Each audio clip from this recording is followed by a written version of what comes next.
মাদক পরিবহনের অভিযোগে গেল কয়েক মাস ধরেই ক্যারিবিয়ান অঞ্চলে চলাচল করা জাহাজে ক্রমাগত হামলা চালিয়ে যাচ্ছে যুক্তরাষ্ট্র। শুধু তাই নয়, লাতিন অঞ্চলে বিশাল সামরিক বাহিনীও মোতায়েন করেছে ট্রাম্প প্রশাসন। তেলের ট্যাঙ্কার জব্দের পাশাপাশি ভেনেজুয়েলা স্থল অভিযানের হুমকিও দিয়ে যাচ্ছেন মার্কিন প্রেসিডেন্ট। এমন অবস্থায় মার্কিন অবরোধের সমর্থকদের জন্য কঠোর শাস্তির বিধান রেখে পার্লামেন্টে একটি খসড়া প্রস্তাব পাশ করেছে ভেনেজুয়েলা সরকার।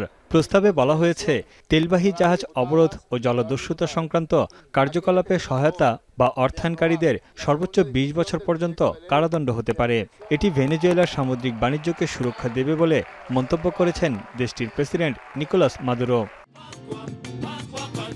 মাদুরোর মতে, আন্তর্জাতিক চুক্তির প্রতিশ্রুতি রক্ষা করছে ভেনেজুয়েলা। তেলবাহী জাহাজে হামলাকে জলদস্যুতা উল্লেখ করে যুক্তরাষ্ট্রের কড়া সমালোচনা করেন তিনি। তার দাবি, জাতিসংঘের নিরাপত্তা পরিষদের গুরুত্বপূর্ণ ২ সদস্য ভেনেজুয়েলাকে ব্যাপক সমর্থন দিয়ে যাচ্ছে। Ha surgido con fortaleza propia que no le debemos a nadie. Yo no le debo un centavo a nadie. Nosotros no le debemos nada a nadie. Al contrario, son otros los que nos deben a nosotros. এদিকে জাতিসংঘের নিরাপত্তা পরিষদের বৈঠকে যুক্তরাষ্ট্রের প্রতিনিধি অভিযোগ করেন, Maduro এবং তার অবৈধ শাসন টিকিয়ে রাখতে অর্থায়নের বড় হাতিয়ার এই ট্যাঙ্কারগুলো, যেগুলোতে মাদক ও সন্ত্রাসী গোষ্ঠীর বিনিয়োগ আছে, যা যুক্তরাষ্ট্রসহ প্রতিবেশী দেশগুলোর জন্য গুরুতর হুমকি। যদিও মার্কিন পদক্ষেপের তীব্র সমালোচনা করেছে রাশিয়া ও চীন। যুক্তরাষ্ট্রের হস্তক্ষেপ বন্ধের আহ্বান জানিয়েছে বেইজিং। অন্যান্য লাতিন দেশও মার্কিন হস্তক্ষেপের মুখোমুখি হতে পারে বলে সতর্কবার্তা দিয়েছে Russia.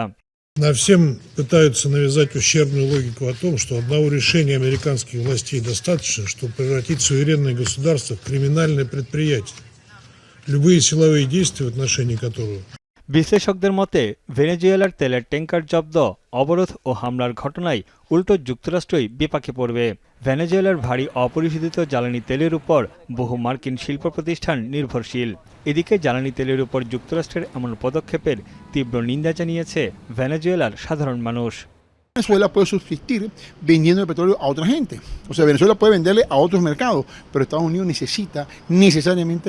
Él se mantuvo de ayer a hoy, he visto que es el mismo. Esperemos que no pase más allá, de verdad. Estamos en conflicto, tanto políticamente como social. No deberían hacer eso porque es nuestro... September থেকে Caribbean ও পূর্ব প্রশান্ত মহাসাগরে ২৬টিরও বেশি মাদকবাহী জাহাজে হামলা চালিয়েছে Pentagon. এতে প্রাণ হারিয়েছে শতাধিক মানুষ। চলতি মাসেই জ্বালানি তেলে পরিপূর্ণ ২টি ট্যাঙ্কার জব্দ করে যুক্তরাষ্ট্র। তানভীর জনি, এখন বিশ্ব।